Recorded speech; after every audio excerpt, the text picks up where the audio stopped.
ঢাকা বিশ্ববিদ্যালয় এলাকায় আছেন আমাদের সহকর্মী ইশতিয়াক ইমন। ইমন, আপনি তো ঢাকা বিশ্ববিদ্যালয় এলাকায় আছেন, একটু জানাবেন যে সেখানকার পরিস্থিতি কেমন, শিক্ষার্থীদের আন্দোলনে কেমন দেখছেন, কোন কোন সড়ক অবরোধ করেছে শিক্ষার্থীরা, এ নিয়ে জনদুর্ভোগ কেমন হচ্ছে, এছাড়া শিক্ষার্থীদের এই যে ব্লকেট কর্মসূচি, এতে কোনো ধরনের পুলিশি বাধার সম্মুখীন হচ্ছেন কিনা তারা?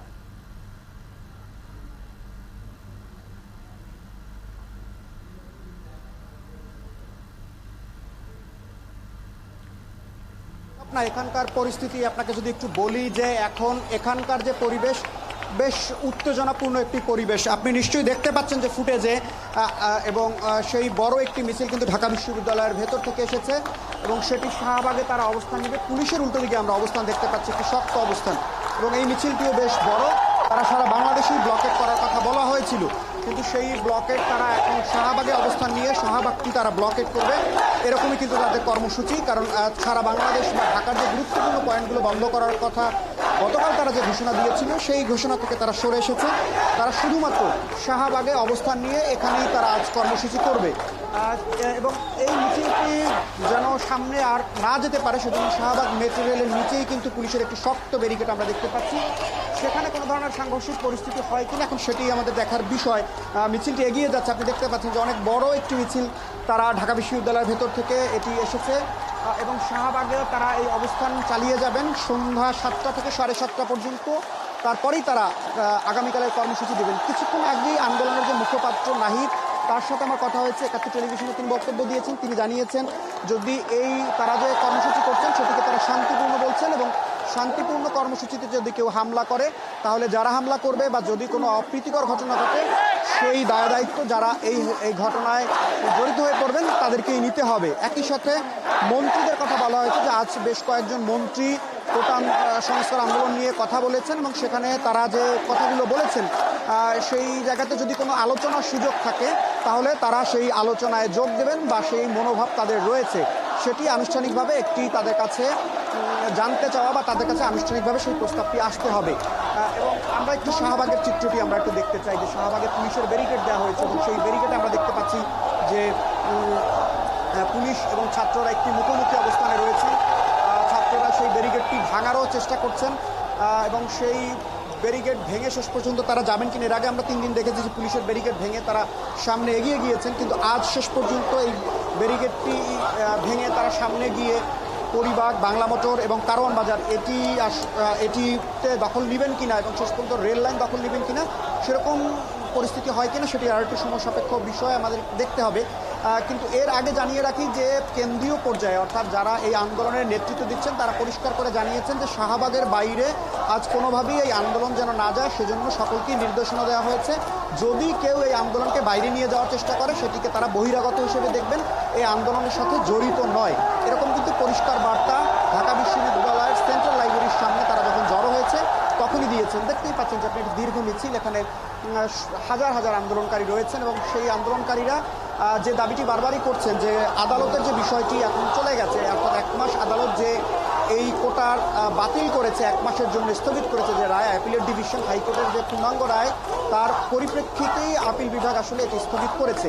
কিন্তু তারা চাইছেন একটি নির্বাহী আদেশ, অর্থাৎ নির্বাহীভাবে অর্থাৎ সরকারের উচ্চ পর্যায় থেকে এটিকে নির্বাহী আদেশের মাধ্যমে একটি সমাধান করার, সেজন্য তারা আলোচনাও চালিয়ে যেতে এখন কিছুটা সম্মত হয়েছেন। গতকাল আমরা দেখেছি যে একেবারেই নির্দেশনা বা কমিটমেন্ট না আসা পর্যন্ত তারা কোনো ধরনের আলোচনায় বসতে রাজি হচ্ছিলেন না, কিন্তু আজ আমরা দেখেছি যে যখন মুখপাত্রের সাথে আমার কথা হয়েছে বেলা 4টার দিকে, তখন তিনি বলেছেন যে যদি কোনো ধরনের আলোচনার বিষয় আসে তাহলে তারা সেটিকে আমরা ছবিতে দেখছিলাম আসলে শিক্ষার্থীদের বড় একটি মিছিল বের হয়েছে। আজ রেলপথ যে অবরোধ করার কথা বলা হয়েছিল, গতকাল সন্ধ্যায় যে কর্মসূচি ঘোষণা হয়েছিল সেটি আজ হচ্ছে না। একই সাথে রাজধানীর ইমন, আমরা দেখছিলাম ছবিতে শিক্ষার্থীদের বড় একটি মিছিল বের হয়েছে, ঢাকা বিশ্ববিদ্যালয় এলাকায় রয়েছে সেই মিছিলটি। আপনি থাকবেন, আমাদের আরেক সহকর্মী আছেন নয়ন আদিত্য, আমরা একটু তার কাছ থেকে জানবো। নয়ন, আপনি যে জায়গায় আছেন সেখানকার পরিস্থিতি কেমন দেখছেন? এছাড়া কিছুক্ষণ আগে নেতাকর্মীরা আন্দোলন নিয়ে কথা বলেছেন, আপনি কি জানতে পেরেছেন কি বিষয়ে কথা বলেছেন? কোনো ধরনের নতুন কর্মসূচি কি আসতে পারে?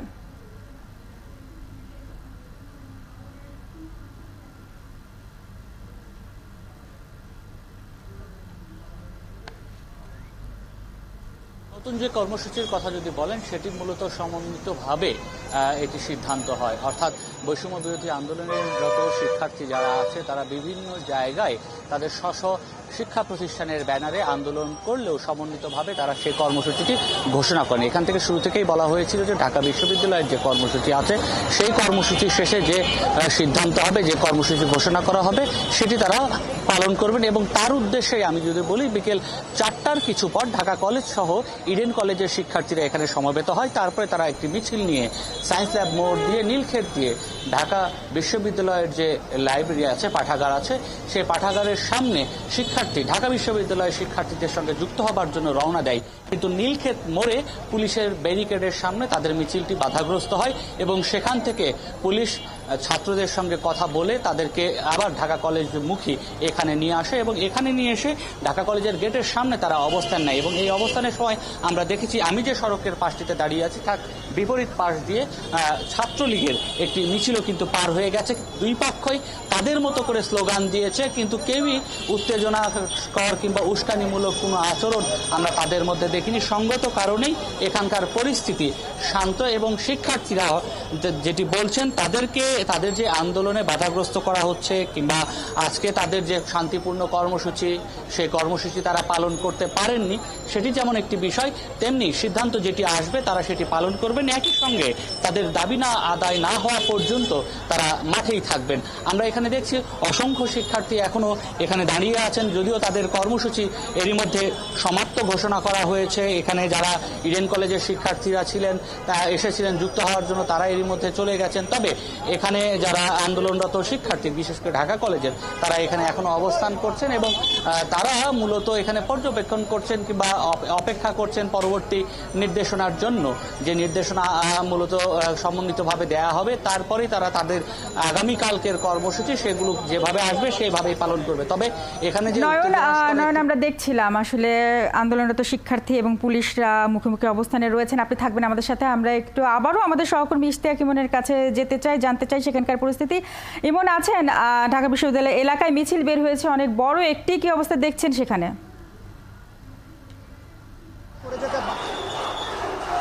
সেই পরিস্থিতি এখন আমরা নিশ্চয়ই দেখতে পাচ্ছেন আপনারা, আন্দোলনের মুখে পুলিশের যে গাড়ি রয়েছে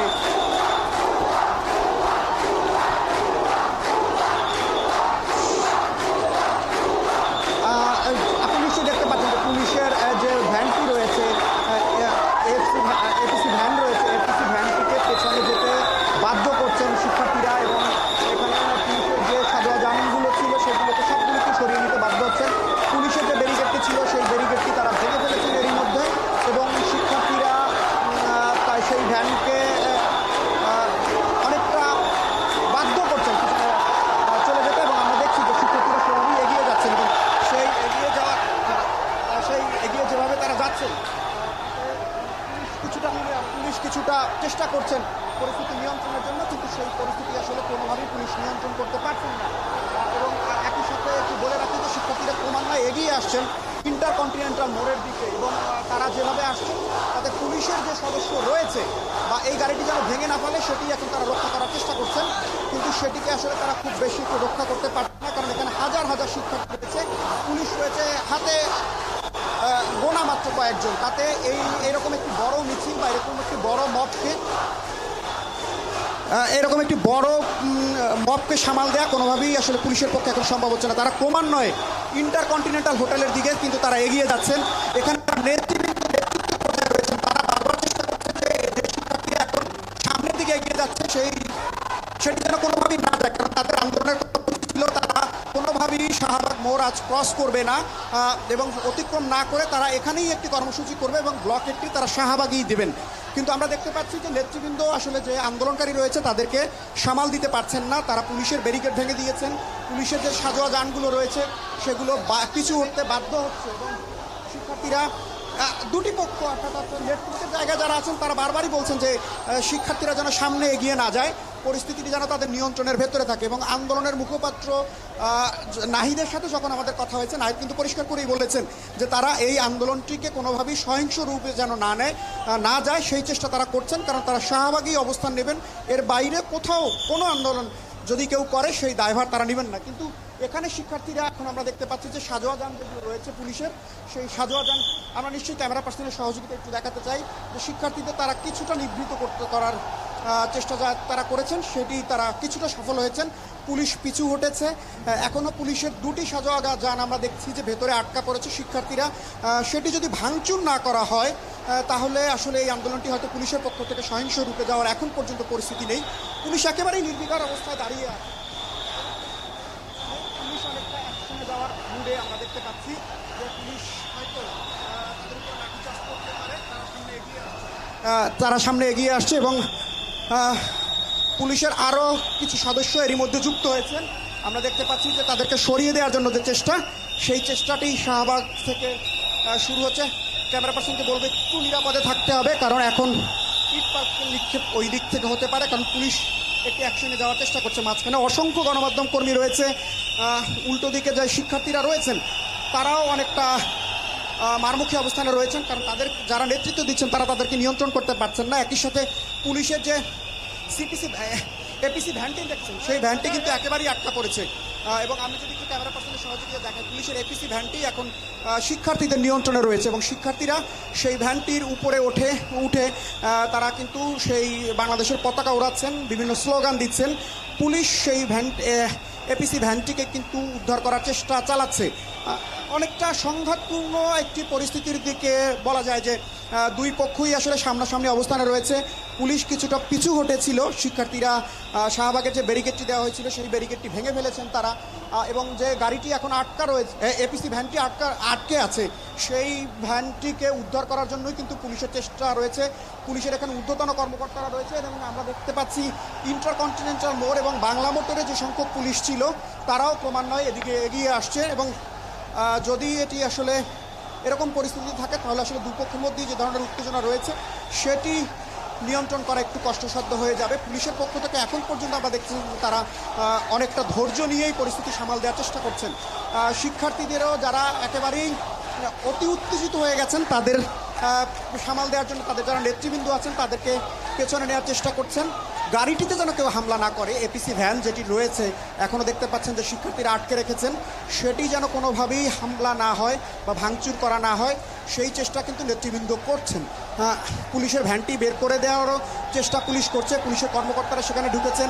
একটি গণমাধ্যমের গাড়ি আমরা দেখেছি সেটিও আটকা পড়েছে এবং সেটি অনেকটা আইল্যান্ডের সাথে যে রাস্তার যে সড়ক বিভাজন রয়েছে সেই সড়ক বিভাজনের সাথে লেগে গিয়েছে, যে কারণে একেবারেই একটি জট তৈরি হয়ে গেছে এবং সেই ভ্যানটিকে যে এপিসি ভ্যানটিকে যে পুলিশ বের করে নিয়ে আসবে সেই পরিস্থিতি নেই। কারণ এখন আপনি নিশ্চয়ই ছবিতে দেখতে পাচ্ছেন যে অসংখ্য আন্দোলনকারী কিন্তু পুলিশকে ঘিরে রেখেছে এবং একই